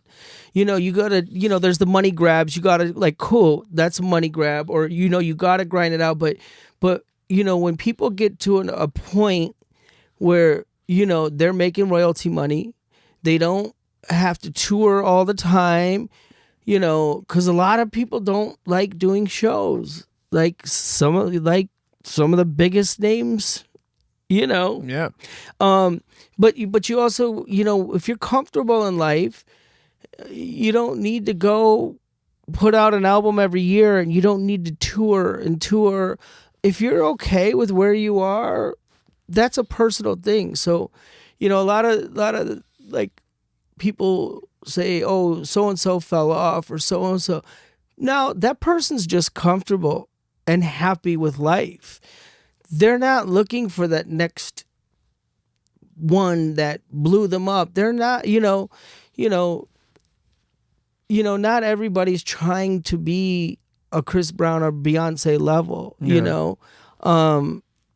You know, again, like, you know, you know, he didn't go, you know, go buy a bunch of Ferraris and Lamborghinis and, like, you know. I mean, there's like a famous story that he's turned down tours just to spend time with his daughter. So it shows you like millions and millions and millions of dollars just like saying no to it. Basically, publicly, they've talked about this where no shows because I want to spend time with. I want to watch my daughter grow. I mean, 100%. That's crazy. 100%. Like, look, he could go call his agent or whoever and say, I want to do a show at any corner in the world, and it would sell out. Oh, for sure. You know, but again, being happy and being with family is priceless. Yeah. You know, and, you know, when you exceed that so quickly of whatever the number is that makes you comfortable, you know, I like, again, I was on this panel and I was with a very famous model, like one of the OGs, and her daughter's a model. Yeah. And her daughter, they got a call for her to do $1 million. It was $1 million for one day photo shoot for a car company. And her daughter was like, no, it's in the middle of like a vacation and the brand doesn't really fit me. But it wasn't like, oh my God, you know, that's so much. Like, can we move something around? It was just like, it's not gonna make me happy. It doesn't fit me. Yeah, see, I do that with hundreds of dollars, but with $1 million, that's a different story, son. But I guess when you get there, it's all relative to how much you have, right? Because, you know, there's times where it's like, man, I would way rather be with my kids right now than, and I've turned down stuff, you know, and I'm not, you know, listen, I still got a long way to go before retirement. Monetarily for me, you know, I love what I do for the most part, but at the same time, like, I'm, you know, the thrill is not quite there. I remember a few years ago when I'm like, okay, I know I'm getting a little over this shit. We had a show with Whiz Khalifa and we had an after party at Legends, and I made money both, and I've got Trick there, Sada Baby there, Flavor Flav there, Hell of Us there, DJ Drama's there. I got all these like half naked girls like Mikey. And I just remember telling myself, like, I am so miserable. Man. I am so miserable right now. Like, I want to be anywhere but here. I want to be home. And I remember telling myself, like, 95% of any other guys would love to probably be in my shoes right now with all these people, half naked girls screaming their name, making money. But I was like, I just want to go. I don't, you know, I think everybody, you know, and everybody comes to a point in their life where, you know, maturity levels kick in, priorities kick in. Don't get me wrong, like, stuff's still a lot of fun, but it's just not, you know, that's why you don't see, you know, 60-year-olds wilding out and popping bottle. You know, I think, you know, everybody's got that point where they're content with doing, you know, at their pace. I think once you start realizing that, like, external remedies don't solve anything innerly, like, it's not going to solve how you feel inside, then you start going like, man, what the hell am I even doing here? And, you know, I think there's a points where, like, you can be around certain people that their energy is, like, me and you both been around Sada Baby a lot. His energy is contagious. Like, when you're around him, your energy goes up. All of a sudden you feel excited about everything. All of a sudden you're involved with everything. And then those are rare circumstances. But once it happens so many times, you're almost like, wait a minute, that's actually within me. It just sometimes when you're around certain people, it activates. Yeah, but you can activate it on your own. Yeah, for sure. And then you can just, when you're by yourself, you're kind of just like, wait, man, I can, like, feel however I want to feel if I just try to get myself there. I don't need things to make me get there. Yeah. Women, drugs, whatever the case might be. It's just hard for people to get there, though. Because it takes a lot of work. Yeah.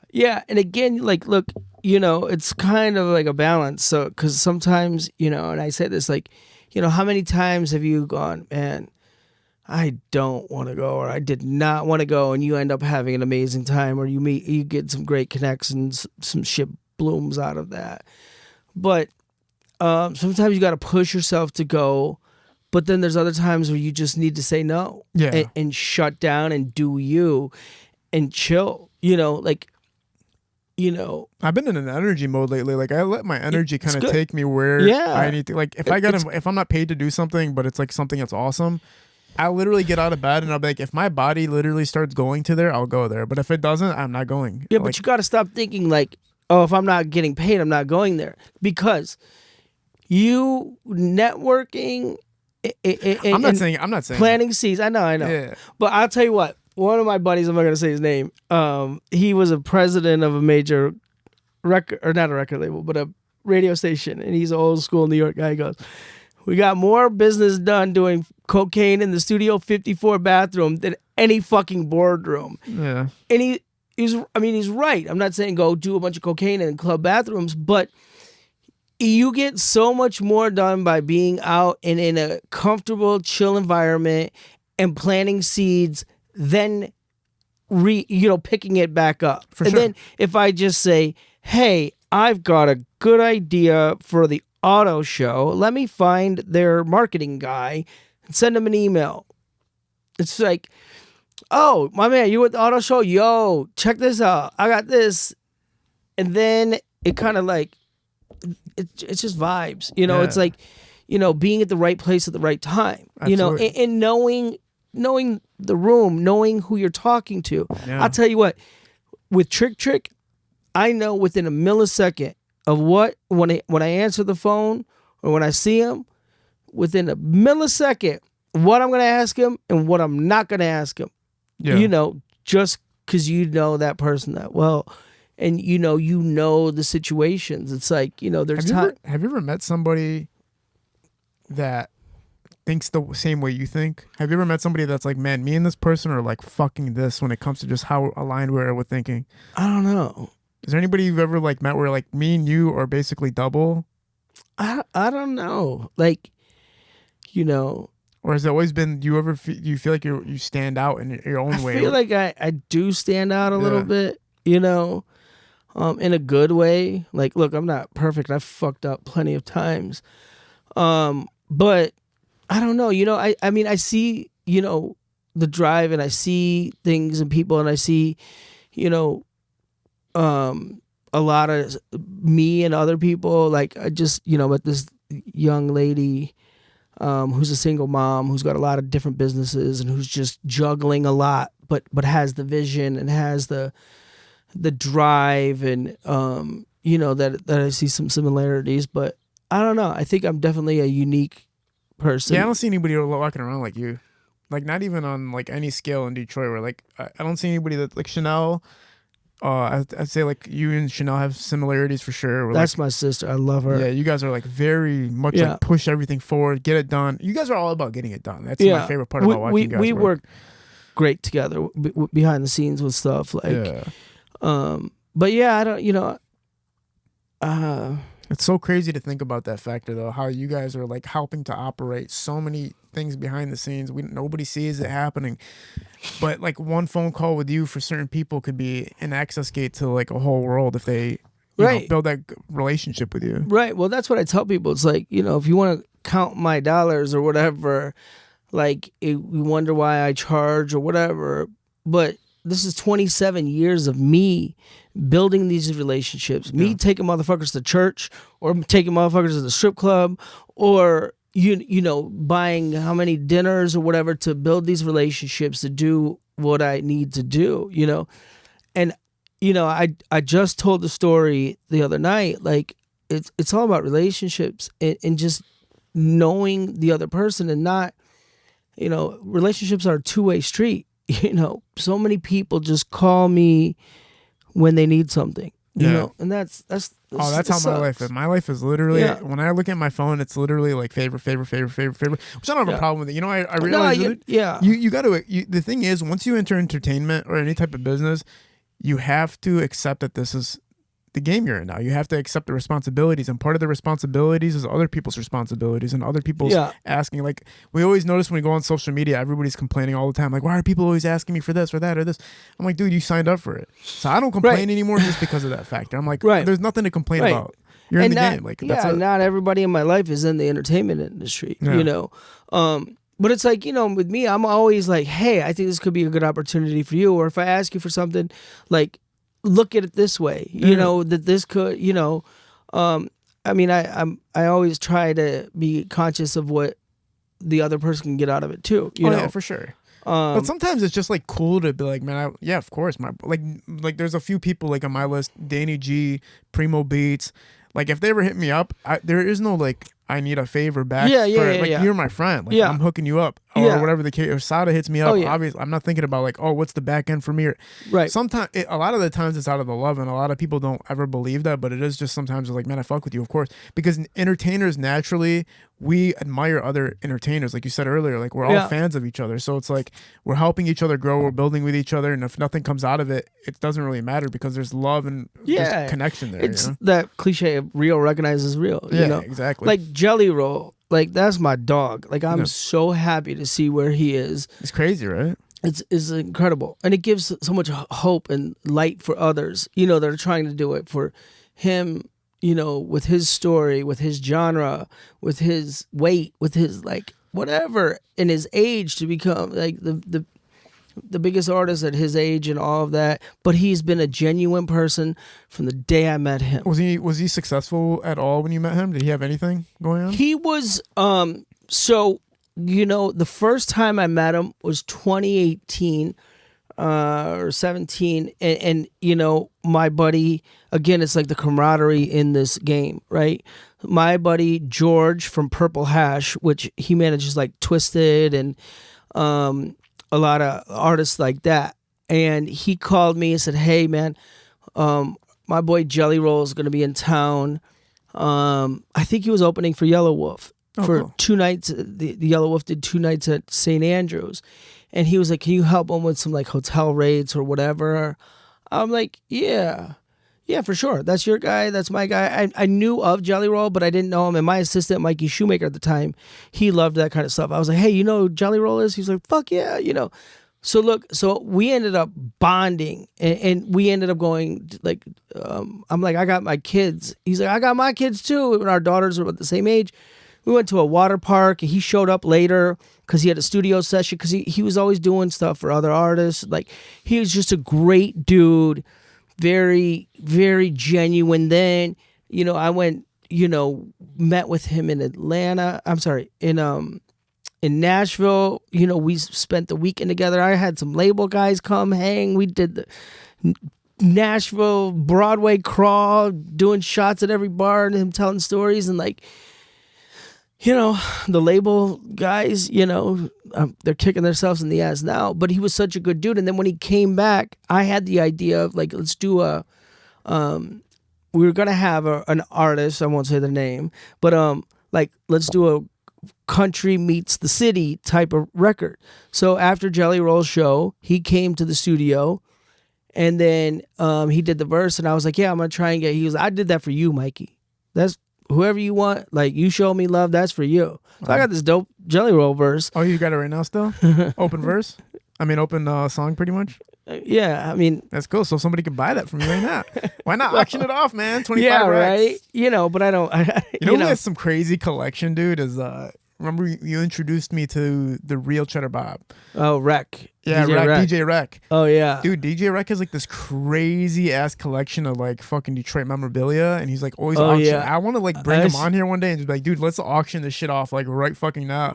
That would be Versus interesting. Is crazy too, like having an open Jelly verse. But again, like I wouldn't do that. It was like 20 racks at least, 25 racks, 30 racks. Yeah, probably more. But like 50? I don't know. But you know, if the right thing, you know, I'm not gonna do him like that and send. What do you mean? He wouldn't have a problem with. That's what they're supposed to do. It's right, but I mean, but at the same time, I'm not gonna just sell it to some fucking. Bro, somebody's got 50 racks. They're not. Nope. There's somebody trying to fucking. Money's not everything, bro. I'm not saying money's everything. I'm saying like it makes sense to do it. Yep. if a situation came and Jelly was cool with it, like, yeah. I see what you're saying. Look, there's something big that I'm, working on with that would make sense for it. That's all. Cool. Very dope. If and again, I would have to, maybe get this blessing, or I'm sure. But you got some projects coming up, man. Some events coming up. You got the auto show that you're having in your hands, and can you talk about that? Yeah. So I booked the entertainment for the charity preview this year. I can't say who it is yet, but it's going to be fun. I can tell you that. We're working on doing some other stuff with the auto show and integrating like some culture and some other artists. So we'll stay tuned to that. But we're also doing something really cool this year. We're going to have like a Detroit exhibit, right? Like sports players, artists, anything historic or cool, we're going to display some of their cars. And again, it might not be necessarily a Lamborghini or whatever, but it could be something from a video or a sports player that the first thing they bought, the first car they bought, we got some cool people participating in that. Like Vezo's going to have a car, What was your first car that you got that was like actually like your check money, where it's like, all right, I can buy. I got a Cadillac. That was the first thing you did? Yeah, I'm not like a big car guy. But it was like your first like kind of. Yeah. I was like, I got a fucking brand new Cadillac. This is awesome. It's pretty cool. Yeah. You also got like an OG tour kind of thing going on too. Can you talk about that? Yeah. So we're putting together this tour right now where, like I mentioned to you off camera, how Andiamo's does the, talking with sopranos, and they do that all over the world actually, and they promote their wine or whatever it may be, but they do where it's a conversation with the sopranos. So it's like 2 or 3 of the cast members, and they have a conversation about different scenes or different like things that happen behind the scenes, and then the crowd gets to participate and ask questions, and it's great. They've been doing it forever, and I happen to become good friends with Michael Imperioli, who was Christopher Moltisanti. We became really good friends, and so I kind of got the idea from that. I'm like, you know what? Nobody's done something with like the original gangsters or whatever I don't want to call it gangsters, but the OGs where there's been films, movies, documentaries, series made about them. So we're gonna get we've got Freeway Rick Ross, we've got White Boy Rick, we've got Tonisha Welch from First Lady of BMF, and then Trick, and the Snowfall was essentially based around Rick Ross. Like White Boy Rick's, there's the movie, then there's the documentary that's on Netflix, and then Tonisha, which Lala Anthony plays her character in BMF. Ex-wife. Yeah, in the BMF series. And then there's also the feature film that Vivica Fox directed called The First Lady of BMF that's on BET Plus. And then Trick is just Trick, but there's the Hulu hip hop undercover series with him and Big U and Bibby and Deb and Haitian Jack. So I mean, like, how cool would that be to do that same formula, and you've got these 4, and you do a Q&A, and you tell, they get to tell stories, and then you can ask, all these people and wherever that watch these shows that I've always wanted to ask. Amazing. Tonisha, if Lala really did this, or Trick, did you really put that down, put that ass whooping on so-and-so, or is that really unreleased music, or, Freeway did, how do you really feel about Rick Ross taking your, how White Boy Rick, like a Q&A. Q&A, so you can really go, and maybe there's couples that one likes one show and the other likes the other. Yeah. It's a great date night, do a VIP upcharge meet and greet, sign poster or whatever. So we're working on the announcing the first show in Detroit, and then do the tour. So we want to do the first show by the end of the year, and then do the tour late fall, early spring. Very cool, man. So yeah, very, very freaking cool. Yeah. Before you bounce, I also want to bring up this last thing. there was a phone call, man. I tried to talk to Vezo about it, and he was kind of hush-hush about it, but there was a phone call where I believe you got the connection with Donald Trump, Kid Rock, and Trick Trick on the phone together. And how did you make that happen, man? So, yeah, that did happen. So Kid Rock and Trick Trick met through me years ago. They've done shows together. They're hilarious, by the way. Those two together when they have a few drinks and them talking their shit is great. But Trick had kind of planted the seed, with Rock, like, man, I want to talk dog, to Trump, about a couple things. And then they were trying to make that happen. And then one night I was in Nashville. I had a meeting with Rock the next morning, but he was at the studio with the singer of the Rascal Flatts, an actor and a comedian, right? So when I was telling the story the next day about the phone call, they're like, this sounds like a Saturday Night Live skit, like an actor, comedian, and singer of the Rascal Flatts, and Kid Rock, and Donald Trump, and Trick Trick. Like, it's just another Wednesday for me. But so Rock's like, yeah, let's get Trick and Trump on the phone. So I called Trick, and he was with one of his artists. They were driving back. They were driving across the country, as it was, and so we tried to FaceTime, but three of them couldn't figure out. Trump couldn't figure out the FaceTime, and Rock couldn't figure out how to do a three-way FaceTime. So we did a three-way call, and Rock, put it on speaker, and that was when they initially talked. Amazing. And it was like it was wild because it was Kid Rock like the mediator in between Trick and Trump. And at one point, I'll say on the call, Rock's like hyping up Trick, and he goes, "Tell him, Trick." Like, Yeah. I'm like, we gotta sample that. But yeah, it was the start of an interesting relationship. But I mean, I can say that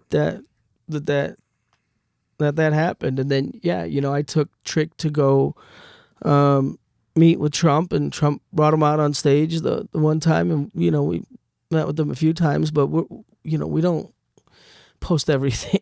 Oh, for sure. No, I already know. Man. Yeah, I hear about so many things about you cats around. I'm like, man, you don't see any of the stuff on social media. Yeah, like I try to keep up to let people know I'm still out here doing things, but my God, if I posted everything, would be insane. Yeah, I wouldn't have a career. But you really are everywhere. It's insane. Like you were literally everywhere. Everywhere that counts, I've seen you. Where it's like, whoa, holy shit! Like you're just always doing something, involved in some type of way. I'm like, and I've heard you've told me things where I'm on the phone with you. I'm like, whoa, I didn't know you were behind that. Then I'll talk to that person and be like, yeah, Mikey fucking set that up for me. And I'm like, yo, this guy's really out here doing what everybody says they're doing, but they're not really doing anything. You know what I'm saying? Right. A lot of talk and no action, and that's what I love. Like I said about you and Chanel, man. It's talk and action. It's not just talk. Right. Like, a lot of people are pump faking, saying like they're making these moves and shaking and moving, and it's like, oh yeah, you can see who's really doing things. Like, it's clear. With me, on the other hand, I try to now I'm here talking about a lot of this stuff, but but remember when we did the forum, the panel at the forum? Oh yeah. And remember, people were coming up to me thinking I was Diego, thinking I was a producer, and you're like, "Do you know?" And I'm like, "I don't." Yep, right on, bro. I like to kind of. That was a wild, fun time. You and was cool. Dogface. So random. It was so random. It was a good turnout. It's a nice place. I just was with Tay Dior. Did an interview with them the other day. It was funny because we started. I don't know. I guess we posted a couple pictures together, and everybody speculates on the internet. Like I had somebody ask me yesterday if we were dating. It's kind of funny. Everybody to think oh wow, that's what you thought. And I'm not saying about me and Tay Dior, but just in general. People go straight to that. People thought me and people thought me and Claire Chaboin were dating at one point. Sure. I don't know how you say your last name. Chaboin. Chaboin. I don't know. Claire Chaboin. Yeah. Chaboin. Yeah. But everybody thinks anything when you post something. Yeah.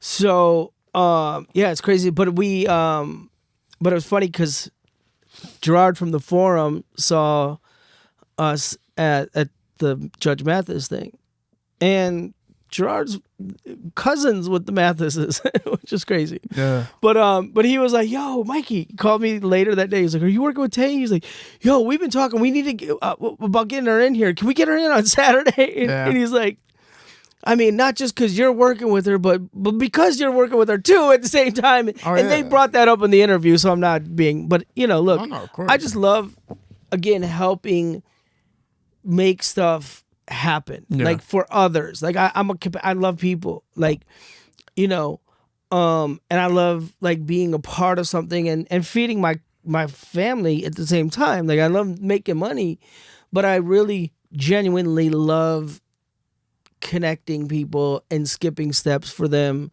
or just seeing people win, Absolutely. I've seen it. And being a part of it and being able to stand back and be like, I helped with that. Yeah, it's crazy. It's crazy how involved you are and how many dots you connect, and hearing people say your name all the time. I talk to so many managers in Michigan and Detroit. Like I talk to them all. I'm always in circulation because everybody has an artist they want to promote. Of course. But I hear your name so much, where I'm like, God damn, dude. You guys are referring to him almost as if he's God. Like relax a little bit. Jesus Christ. Is there any more projects you want to announce or anything coming up before we close? No, we'd be here for another month. All right, for sure. I'll come back. We'll come back whenever you want, man. Mikey, as always, man, appreciate you being a part of this. Appreciate the stories and the game that you spit to these young cats. They're trying to figure out a way in entertainment. The biggest message that I got from you today is just be involved, be around, circulate yourself, don't hide. Be in front of everybody's faces. Sometimes you can be at the right place at the right time, and you will find opportunity through that. Appreciate everything you do for the culture, the community, for Michigan, and for the music scene. We're at Parallel Sound Studio, Hello Visual Shootings Productions. We're out. Peace.